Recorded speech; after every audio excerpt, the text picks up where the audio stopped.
پنځه خویندې یو اوړه لمدی او بله ګاک له روټۍ ورکوي او بله پخی او بله لکه چوکۍ موکې وهي ده.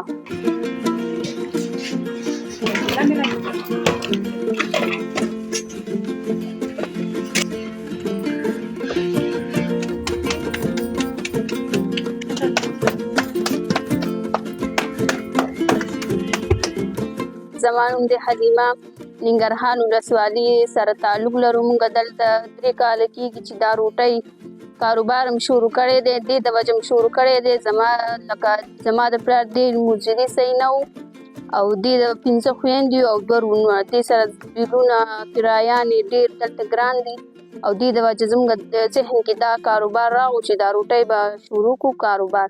15 خویندې یو اوړه لمدی او بله ګاک له روټۍ ورکوي او بله پخی او بله لکه چوکۍ موکې وهي ده.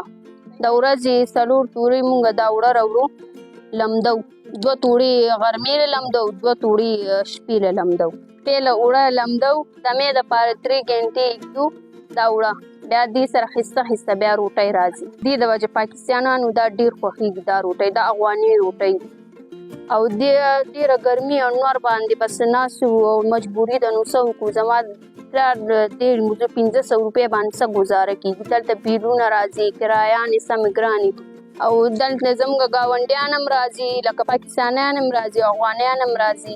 دلته روټۍ پخوي او موږ وله پخو ورکوو، څوک په پیسو ولي، څوک په پیړې راوړي او دا روټۍ ډېره د پاکستانیانو خوښېږي او بازاري روټۍ صحیح نه وي نو دا ډېر خوښېږي. دا کابلیان روټۍ دي ښایسته ښایسته پستې پستې پخو وله 40 روپۍ باندې روټۍ ورکوو او 10 روپۍ باندې وله پخوو.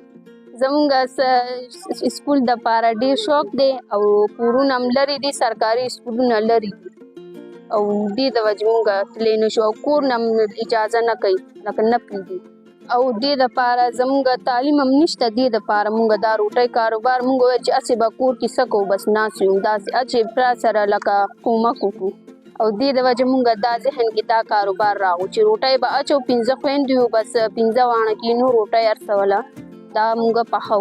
زما نوم د اقرا ننګرهار ولایت نه یو کال چې موږ دلته راځو دې نه دا روټۍ ډېر ښایسته روټۍ وي، پستې پستې معدې دپاره هم ښه وي چې بازاري روټۍ وارې هغه کلک وي چې روړ یو سم کلک وي بیا زر کلک شي او چې دې ځینې وړې که نه نو یو ورځ 2 ورځې کېږدي بیا هم داسې ښایسته وي پستې وي او سور او سپین اوړه راوړي دي میکس کړي او کور کې بیا پخې کړي او موږ دې نه الو ریټ کې هم ښه ورکوي. ډېر ښایسته روټۍ دي، دې داسې ښایسته ماحول جوړ کړی دی چې هر څوک راځي دې نه روټۍ الي او ښه په خوشحالۍ باندې الي او دې ښه ریټ کې هم ورکوي.